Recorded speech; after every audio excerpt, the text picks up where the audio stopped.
Good evening दोस्तों।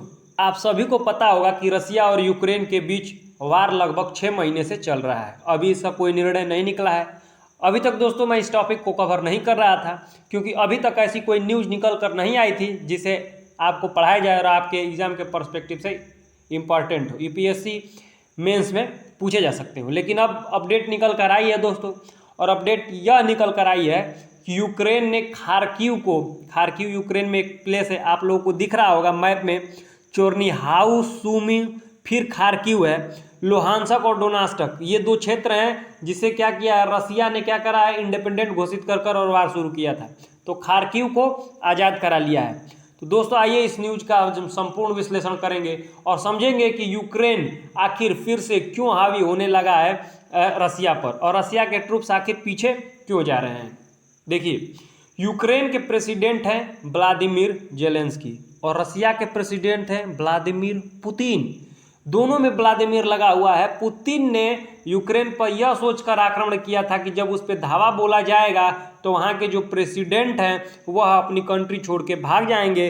अगर किसी भी देश का जो लीडर होता है वो छोड़ के भाग जाता है तो उसकी सैनिक खुद हार जाती है। आप ऐसे समझिए कि अगर आप किसी युद्ध में हैं और राजा को मार दिया जाए तो सैनिक अपने हथियार डाल देते हैं। वही प्लान था पुतिन का, परंतु व्लादिमीर जेलेंस्की ढीठ टाइप के रहे और उन्होंने क्या करा कि यूक्रेन को छोड़कर नहीं गए और लड़ते रहे।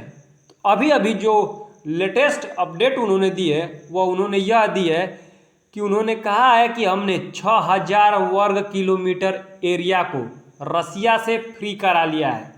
मतलब जो 6000 वर्ग किलोमीटर एरिया है, मतलब ये है दोस्तों कि लुहांसक और डोनास्टक के अलावा इन दो क्षेत्रों पर नहीं, इसके अलावा जो 6000 वर्ग किलोमीटर एरिया पर उनका कब्जा था, उन्होंने उस एरिया को किससे, रसिया से आज़ाद कर लिया है। ठीक है, उनका कहना है कि जो खार्किव प्लेस है यहाँ से यूक्रेन की जो ट्रूप्स हैं, आर्मी है, वह पीछे जा रही हैं। विशेषज्ञों का मानना है कि जो क्षेत्र, मतलब ये जो सारे क्षेत्र हैं, रसिया ने इसको कब्जा करने में लगभग 4 महीने लगा दिए, लेकिन यूक्रेन ने इसे मात्र 4 दिन के युद्ध में ही कब्जा कर लिया, मतलब पुनः हासिल कर लिया। ये तो इन्हीं लोगों का था, कब्जा तो रसिया ने करा था, तो मात्र 4 दिन के अंदर क्या करा है कि रूस से यह ले लिया है।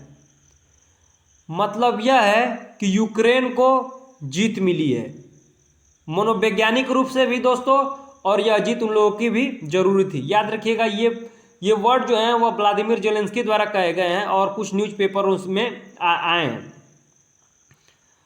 इस जीत का जो होता है दोस्तों, मुख्य जिम्मेदार तो यूक्रेन के सैनिक हैं ही, उसमें मुख्य भूमिका निभाई है वेस्टर्न कंट्रीज़ ने।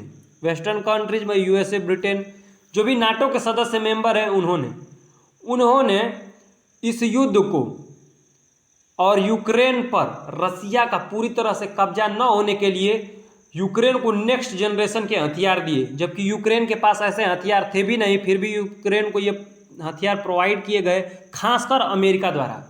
अब समझते हैं कि अमेरिका ऐसा क्यों कर रहा है। अमेरिका दोस्तों हमेशा से वर्ल्ड पावर बनना चाहता है और वर्ल्ड पावर की सबसे बड़ी उसकी रुकावट है रसिया, समझिए। और अमेरिका और रसिया में 36 का आंकड़ा हमेशा रहता है। ये एक दूसरे से बड़ा बनने की कोशिश करते हैं। 1947 से 91 में जो कोल्ड वार चला उसमें रसिया को यूएसए द्वारा ही 15 भागों में तोड़ा गया था। तो यहाँ से तो दुश्मनी पनपी थी और यह दुश्मनी आगे भी चलती रही। अब यूक्रेन को क्या कारण था कि यूक्रेन जो है वह नाटो में सम्मिलित होना चाहिए। यह आइडिया यूएसए का था। कारण था कि यूएसए ने उसको लालच दिया था कि अगर आप नाटो का मेंबर बन जाते हैं तो नाटो का मेंबर बनने के बाद दोस्तों वह एक सैन्य संगठन है नाटो, ये आपको याद रखना है। नॉर्थ अटलांटिक ट्रीटी ऑर्गेनाइजेशन इसकी फुल फॉर्म होती है। इस्टेब्लिश्ड होता है 1945 में, हेडक्वार्टर 1949 में, सॉरी दोस्तों, कब इस्टेब्लिश्ड होता है, 1949 में, 1945 में नहीं, मिस्टेक से निकल गया। इसका हेडक्वार्टर ब्रुसेल्स में है। नंबर ऑफ कंट्रीज 30 हैं और जो लेटेस्ट कंट्री अभी जुड़ी है तो नॉर्थ मैसेडोनिया जुड़ी है। याद रखिएगा कि नाटो की इस्टेब्लिशमेंट 1949 में होता है, 1949 ईस्वी में होता है। तो उन्होंने, अमेरिका ने उसे बताया कि अगर आप नाटो में सम्मिलित हो जाते हैं तो जो लुहांसक और डोनेस्टक जो क्षेत्र रसिया बार बार आपको धमका रहा है वो आप पर आक्रमण नहीं कर पाएगा। यूक्रेन को हो गई महत्वाकांक्षा और इसी महत्वाकांक्षा के कारण इस युद्ध ने जन्म लिया। अमेरिका ऐसा इसलिए चाहता है क्योंकि वह पूरी तरह से अपने जो जितने भी दुश्मन देश होते हैं उन पर कंट्रोल चाहता है हर तरह से। अगर मान जाइए यूक्रेन नाटो में सम्मिलित हो जाता, अमेरिका का फुल एक्सेस हो जाता, वो लुहांसक और डोनेस्टक क्षेत्र में जाता, अपनी सेना की छावनी लगा देता। दोस्तों अमेरिका जो पूरे विश्व में अगर किसी सैनिक छावनी सबसे ज़्यादा किसी की है तो वह किसकी है? अमेरिका की। हर एक कंट्री के पास दोस्तों दुनिया के 193 कंट्री हैं, जितने भी इंपॉर्टेंट कंट्री हैं सारी कंट्री के पास उसका एक्सेस है, ये आपको याद रखना है। तो इसी कारण से यह अमेरिका चाहता था कि यूक्रेन नाटो में सम्मिलित हो जाए और यूक्रेन की महत्वाकांक्षा यह था कि अगर ऐसा होता है तो उसका जो लुहांसक और डोनेस्टक क्षेत्र हैं वह उससे अलग नहीं होंगे। अगर विश्लेषकों समाचार एजेंसियों की बात हम माने दोस्तों तो रूस की सेना ने लगभग 3 दर्जन गांव और कस्बों को छोड़कर पीछे हटा है। मतलब 6000 वर्ग किलोमीटर में तो बहुत सारे होंगे, लेकिन इसके तहत 3 दर्जन गांव और कस्बों को अपने से मुक्त कर दिया है। उनका कहना है कि रूसी सैनिक पूरी तरह से भाग खड़े हुए हैं और और विद्रोह भी नहीं कर रहे हैं, मतलब भागते जा रहे हैं। परंतु वहाँ के कुछ रक्षा विशेषज्ञों और समाचार एजेंसियों का मानना है कि यह रूस की चाल भी हो सकती है। रूस ऐसा जानबूझकर कर रहा है। दोस्तों समझिए कि जिसने अपने इतने सैनिकों को खोकर कब्जा किया फिर भी वह धीरे धीरे पीछे हट रहा है तो फिर अटैक भी नहीं कर रहा है। वो अपने सारे गोले बारूद हथियार विमान सारे उस प्लेस से लेकर हट जा रहा है। ठीक है,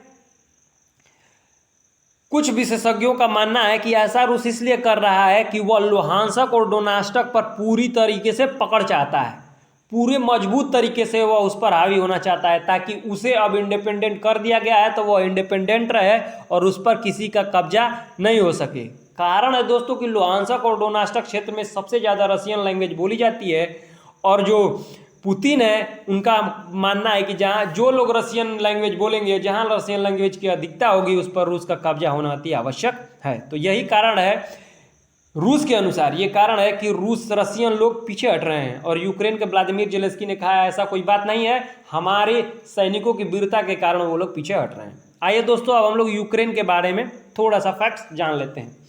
यूक्रेन दोस्तों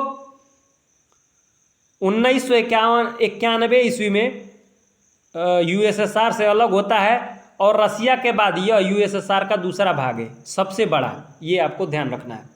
यूक्रेन अपना आज़ादी इंडिपेंडेंट डे 24 अगस्त 1991 से मनाना शुरू करता है। रसिया से सेपरेट मैंने बता दिया, रसिया बोले तो यूएसएसआर से 1991 में। कैपिटल इसकी क्यू है और ये आपको याद रखिएगा कि क्वेश्चन यहीं से पूछेगा कि क्यू किस नदी के किनारे स्थित है, तो क्यू नाइपर नदी के किनारे स्थित है। अब आइए दोस्तों इस युद्ध में हुए कुछ कैजुअलिटी के बारे में जान लेते हैं। यूक्रेन के लगभग 28,000 से ज़्यादा लोग मारे गए हैं, 6.6 मिलियन पीपुल पलायन कर चुके हैं। यूक्रेन के 9,000 सोल्जर मारे गए हैं, वहीं रसिया के 25,000 सोल्जर मारे गए हैं। इस युद्ध में यूक्रेन को लगभग 113.5 बिलियन डॉलर से अधिक का नुकसान हुआ है, क्योंकि उसके हॉस्पिटल्स, रोड्स, एयरपोर्ट्स बहुत ज़्यादा तबाह कर दिए गए हैं। यूक्रेन ने इस युद्ध में अपने 20% टेरिटरी को खो दिया है। ठीक है दोस्तों, तो ये रही रूस और यूक्रेन की जंग की लेटेस्ट अपडेट। अगर आपको विश्लेषण अच्छा लगा हो तो क्लास को लाइक, सब्सक्राइब और शेयर करना